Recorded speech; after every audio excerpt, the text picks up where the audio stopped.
प्यारे स्टूडेंट्स, मैं Pramod sir, drawing teacher. आज के वीडियो में हम आपको इंजीनियरिंग ड्राइंग के प्रैक्टिस सेट के बारे में बहुत ही विधिवत तरीके से बताऊंगा और ये भी समझाऊंगा कि आगे की आने वाली परीक्षाओं में किस तरह के क्वेश्चंस आते हैं। और जो मेरा प्रैक्टिस सेट है वो पिछली परीक्षा को ध्यान में रखते हुए बनाया गया है। इस माध्यम से मैं आपको आगे बताऊंगा और आप अगर बढ़िया से इस वीडियो को देख लेते हैं, अध्ययन कर लेते हैं, प्रैक्टिस कर लेते हैं तो फेल होने का तो कोई चांस ही नहीं बनता। चलिए सबसे पहले क्वेश्चन पढ़ते हैं हम। देखिए 1 नंबर क्वेश्चन में लिखा हुआ है कि निम्न बोल्ट्स को आरेखित कीजिए। आरेखित मतलब ड्रॉ करना, बनाना। इसमें जो 4-5 बोल्ट के नाम लिखे हुए हैं, हुक बोल्ट, आई bolt, T head bolt, square head bolt और कप बोल्ट। बोल्ट क्या होता है? बोल्ट का ज्ञान तो आपको होगा। बोल्ट जो है वो अस्थाई फास्टनर है, यानी वो बंधन का, फास्टनिंग का काम करता है लेकिन अस्थाई है। फिर हम ज़रूरत पड़ी तो बोल्ट को खोल के निकाल भी सकते हैं। चलिए तो हम क्वेश्चन हल करेंगे। अब देखिए 1 नंबर में दिया हुआ है हुक बोल्ट। हुक बोल्ट का हमको ड्रॉ करना है। अब देखिए ये है हुक बोल्ट। इसमें क्या होता है कि जो नीचे का कॉलर बना हुआ है राउंड शेप में, जो नीचे का कॉलर राउंड शेप में बना हुआ है, उस कॉलर को, ये जो कॉलर नीचे का राउंड शेप में बना हुआ है, इस कॉलर को हम नीचे किसी घाट में फंसा के और फिर इसका यूज हम फास्टनिंग में करते हैं। अब इसको बनाना कैसे है?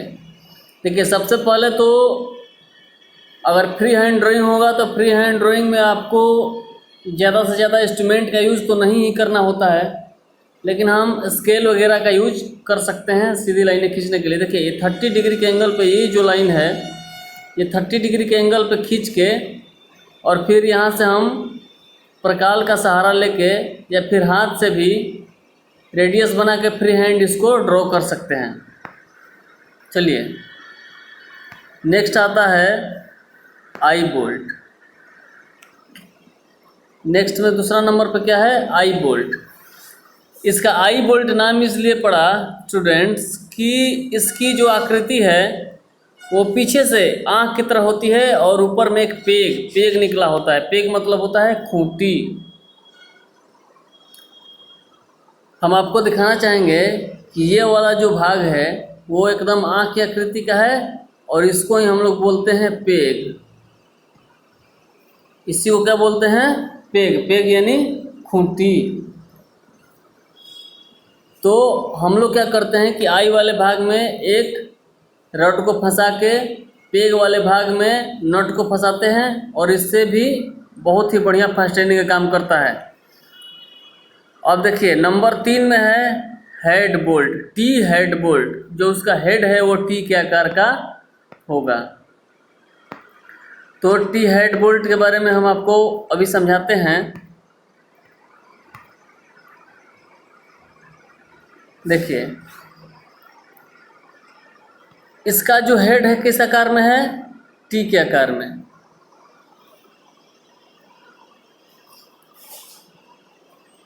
इसको तो बनाना बहुत ही आसान ही होगा। ये वाला जो हेड है, ये वाला, वो एकदम टी आकार में बना हुआ है और इसके भी बाहर एक पेग निकला हुआ है। तो इसको तो बनाना आसान है, फ्री हैंड ड्राइंग बना सकते हैं टी हेड का। अब हम चौथा बताएंगे स्क्वायर हेड बोल्ट। देखिए इसका हेड है जो स्क्वायर यानी वर्गाकार, क्रॉस सेक्शन मतलब एरिया, वर्गाकार एरिया में बना हुआ है। इसको भी बनाना बहुत ही आसान है। देखिए लगभग अधिकतर बोल्ट का है जो साइज है, हमको अधिकतर बोल्ट का जो नाम है वो उसके हेड के आकार से ही लिया जाता है। जैसे कि यहाँ पे आपने देखा हुक बोल्ट का हुक के आकार का है, आई बोल्ट का, आई के आकार का है, टी बोल्ट का, टी के आकार का है, और स्क्वायर हेड बोल्ट का स्क्वायर हेड के आकार का है। अब एक लास्ट आता है और अंतिम आता है आपका कप बोल्ट। देखिए ये है कप बोल्ट। इसको फ्रंट व्यू से और टॉप व्यू से भी सेक्शनिंग कर करके दर्शाया गया है। देखिए सेक्शनिंग क्यों किया गया है इसमें, कि इसके भीतर कोई खोखला भाग है या कोई सेंटर लाइन जाती है या कोई और मैकेनिज्म तो नहीं है, इसके लिए यहाँ पे इसको हम टॉप व्यू से दर्शाया गया है। ये क्या है, टॉप से इसको दर्शाया गया है। ये इसको फ्रंट से दर्शाया गया है। तो आपने कप बोल्ट की जानकारी ले ली। चलिए अब हम सेकंड क्वेश्चन पे चलते हैं।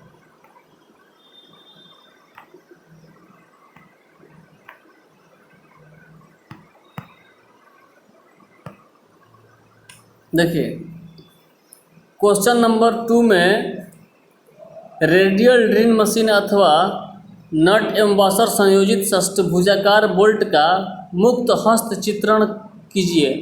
मुक्त हस्त चित्रण का मतलब होता है फ्री हैंड ड्राइंग। सबसे पहले तो हम आपको बताना चाहेंगे कि इंजीनियरिंग ड्राइंग को कितने तरीके से बनाना चाहिए, मतलब कितने तरीके से हम बना सकते हैं। How many ways of engineering drawing. तो इसको हम 3 तरह से बना सकते हैं। पहला फ्री हैंड स्केचिंग, पहला फ्री हैंड। सेकेंड नंबर में बना सकते हैं इंस्ट्रूमेंट,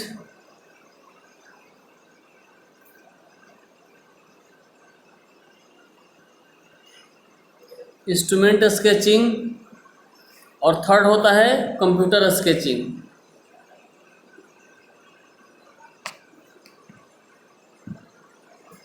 तो इंजीनियरिंग ड्राइंग को हम 3 वे से बना सकते हैं, एक फ्री हैंड स्केचिंग, एक इंस्ट्रूमेंट स्केचिंग और एक कंप्यूटर स्केचिंग। तो जो हम फ्री हैंड ड्राइंग बनाते हैं,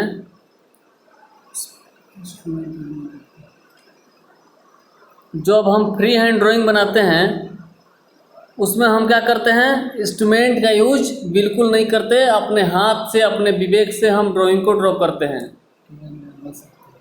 और फ्री हैंड ड्राइंग बनाते समय हमारा ड्राइंग थोड़ा सा टेढ़ा मेढ़ा तिरछा हो सकता है, जिससे घबराने की कोई ज़रूरत नहीं है, ना ही हताश होने की ज़रूरत है। फ्री हैंड का मतलब ही होता है हाथ से। अगर आप फ्री हैंड की जगह इंस्ट्रूमेंट लगा के ड्राइंग को ड्रॉ कर दीजिएगा तो जो एग्जामिनर है, जो मतलब कि पेपर चेक करने वाला व्यक्ति है ड्राइंग का, वो समझ जाएगा कि लड़के ने इंस्ट्रूमेंट का यूज किया है, इसलिए आपका ड्राइंग गलत हो जाएगा। वो फ्री हैंड स्केचिंग में ना जाके इंस्ट्रूमेंट स्केचिंग में चला जाएगा। तो ऐसी गलती कभी भी नहीं करनी है। चलिए हम देखते हैं आगे के बारे में। हम देखते हैं कि जो आपका था कि रेडियल ड्रिलिंग मशीन अथवा नट एवं वॉशर संयोजित षष्ठभुजाकार बोल्ट का मुक्त हस्त चित्रण करना था। तो ये तो मशीन है रेडियल ड्रिलिंग मशीन। रेडियल का मतलब होता है त्रिज्यीय। त्रिज्यीय मतलब इस मशीन के स्पिंडल को हम किसी भी दिशा में एडजस्ट कर सकते हैं। जो स्पिंडल और रेडियल आर्म लिखा हुआ है, तो रेडियल आर्म को हम किसी भी दिशा में घुमा सकते हैं।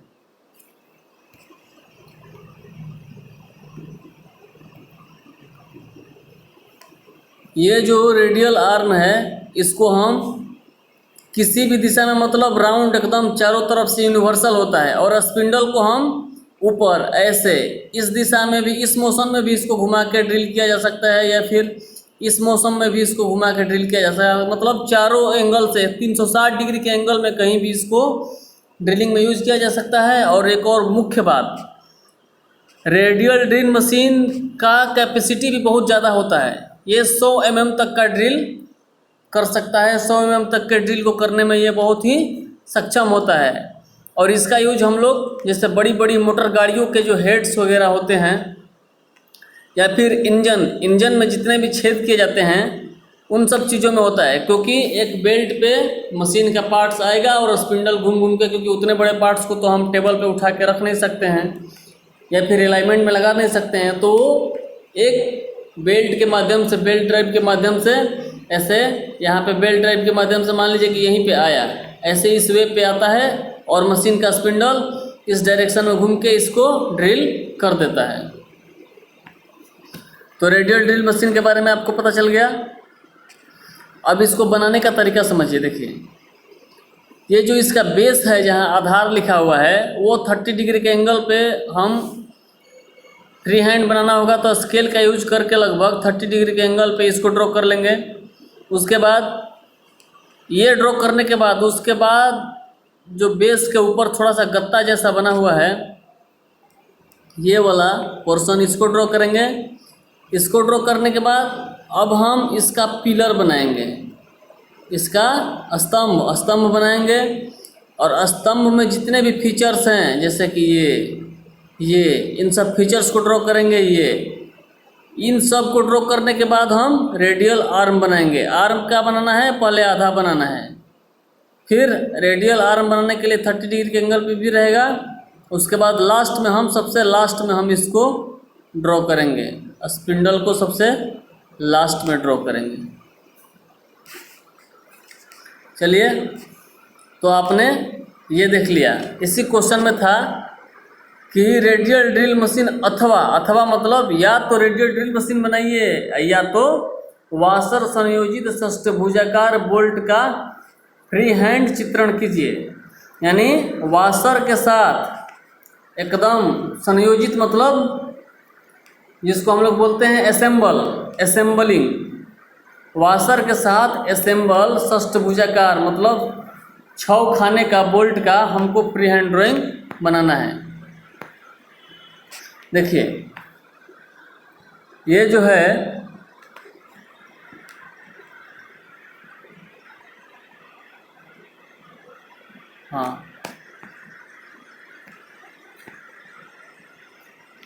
नट एवं वाशर संयोजित षष्ठभुजाकार बोल्ट। हमको क्या करना था? वाशर संयोजित करना था, लेकिन इसमें नट को भी असेंबल करके दिखाया गया है। तो हाँ, नट और वाशर दोनों को असेंबल करके दिखाना था हमको। तो ये जो असेंबलिंग है, बहुत कोई हार्ड असेंबलिंग नहीं है। इसको करने में आपको बहुत ज़्यादा कोई समय की ज़रूरत नहीं पड़ेगी। देखिए, सबसे पहले यहाँ पे आपको वाशर का जो सिंबल है, वहाँ पे वाशर लिखा हुआ है, वाशर दिखाया गया है, उसका डायमीटर शो किया गया है। देखिए, ये जो भाग है, ये क्या है? वाशर है। और ये जो है क्या है? षष्ठभुजाकार नट है। इस नट को और इसी को बोलते हैं हम लोग बोल्ट। इसी को क्या बोलते हैं हम लोग? बोल्ट। तो नट को बोल्ट पे चढ़ा के और उसके नट के नीचे, यानी षष्ठभुजाकार नट के नीचे वाशर को दिखाया गया है। क्योंकि आप लोग जनरली घर में भी कोई काम करते हैं तो सबसे पहले बोल्ट पे वाशर को लगाया जाता है, तब नट चढ़ाया जाता है। उसके बाद इस असेंबलिंग में मुख्य चीज़ होता है इन सब का डायमीटर। देखिए, ये क्या है? ये नट का टॉप व्यू है। ये क्या है? Top view. ये ऊपर से देख के षष्ठभुजाकार नट के भीतर में क्या क्या फीचर्स है सबको दिखाया गया है। देखिए, यहाँ पे लिखा हुआ है 2D+3, यानी डायमीटर का दोगुना में 3 को जोड़ दिया है। उसके बाद जो हमारा है षष्ठभुजाकार नट, इसका डायमीटर कितना है? तो 0.5, 0.9D। उसके बाद मेरा थ्रेड है 2D से 3D, यानी 1D का मान 0.125D है। तो 1D का लगभग दोगुना तिगुना है। तो ये विभिन्न तरह के नट बोल्ट में विभिन्न तरह का होता है, लेकिन असेंबली का पूर्ण रूप यही है।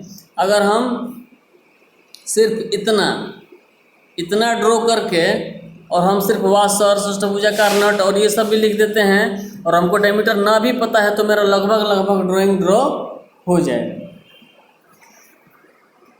चलिए, एक बहुत ही इम्पोर्टेंट चीज़ अब अगले क्वेश्चन में आपको दिखाने वाले हैं हम,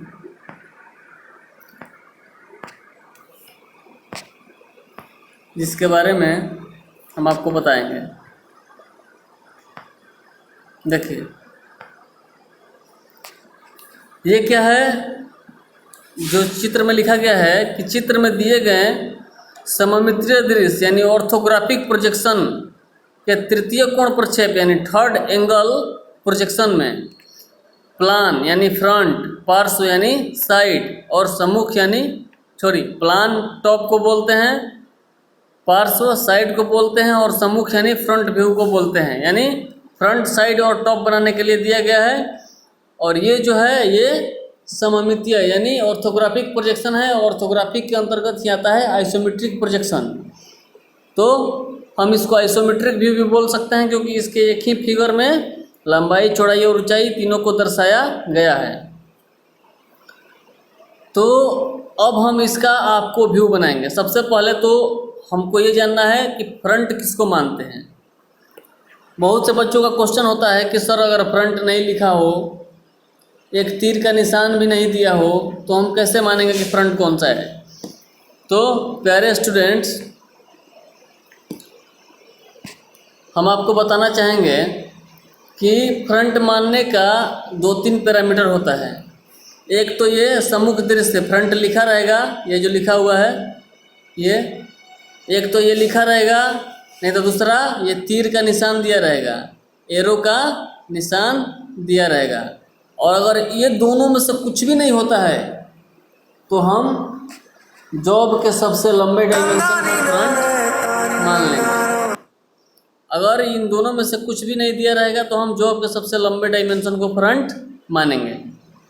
चलिए अब हम इसका आंसर आपको दिखाते हैं। क्वेश्चन को ध्यान से देख लीजिए। क्वेश्चन मेरा सबका डायमेंशन अलग अलग दिया हुआ है, हो सकता है तो इसका स्क्रीनशॉट कर लीजिए कि क्वेश्चन आपके पास रहे। और इसका डिस्क्रिप्शन से पीडीएफ भी डाउनलोड कर सकते हैं, उसका लिंक डिस्क्रिप्शन में दिया हुआ है। चलिए इसको हल करते हैं।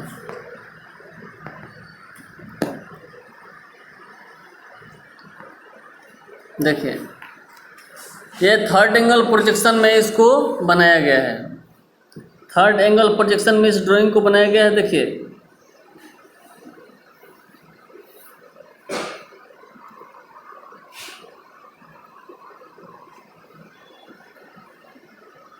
ये क्या है, थर्ड एंगल प्रोजेक्शन है।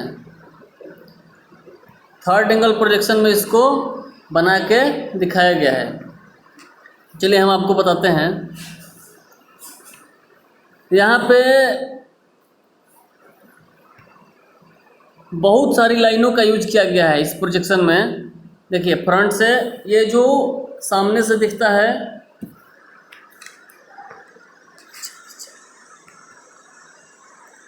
ये देखिए, अब इस साइड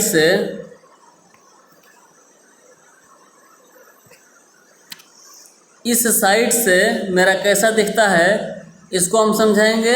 फिर इस साइड से कैसा दिखता है इसको बोलते हैं हम साइड, इसको हम समझाएंगे। और इधर से कैसा दिखता है इसको बोलेंगे हम टॉप। तीनों तरफ समझाएंगे। तो ध्यान दीजिए, क्योंकि इसको बता रहा है कि ये जो है मेरा थर्ड एंगल प्रोजेक्शन में है। तो थर्ड एंगल प्रोजेक्शन में फ्रंट यहाँ पे बनेगा राइट लेफ्ट साइड में, फ्रंट राइट साइड में, साइड लेफ्ट साइड में, और टॉप हमेशा फ्रंट के ऊपर यहाँ बनेगा। तो इसी डायमेंशन में हम इसका आंसर आपको दिखाएंगे ऐसे। क्लियर? चलिए दिखाते हैं।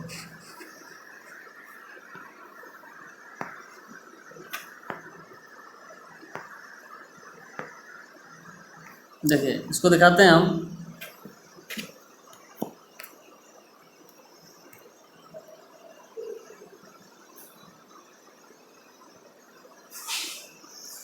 देखिए ये फ्रंट है, ये क्या है, फ्रंट है।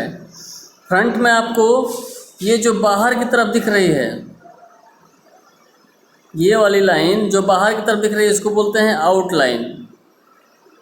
आउटलाइन इसका काम क्या है, ये पूरे जॉब के फुल डायमेंशन को दिखला देता है। ठीक है, पूरे जॉब के फुल डायमेंशन को दिखला देता है कि मेरा जॉब का क्रॉस सेक्शन कैसा है, एरिया इसका कैसा है। इसको यह बताता है कि मतलब कैसा दिखेगा फ्रंट से। अब इसमें जितनी सारी लाइनें आपको दी हुई हैं, जैसे कि ये वाली लाइन देखिए, ये क्या है, ये किसी होल को दर्शा रही हैं कि आपके फ्रंट व्यू में होल है। क्या दर्शा रही हैं, होल को दर्शा रही हैं। अब देखिए, होल को दर्शाने के बाद ये वाली लाइन भी, ये वाली लाइन्स भी, जिसको सेंटर लाइन बोलते हैं हम, क्या है, सेंटर लाइन, ये भी क्या दर्शा रही हैं कि होल है यहाँ पे। सेकंड चीज, होल वाली बात के बाद हम आपको बताते हैं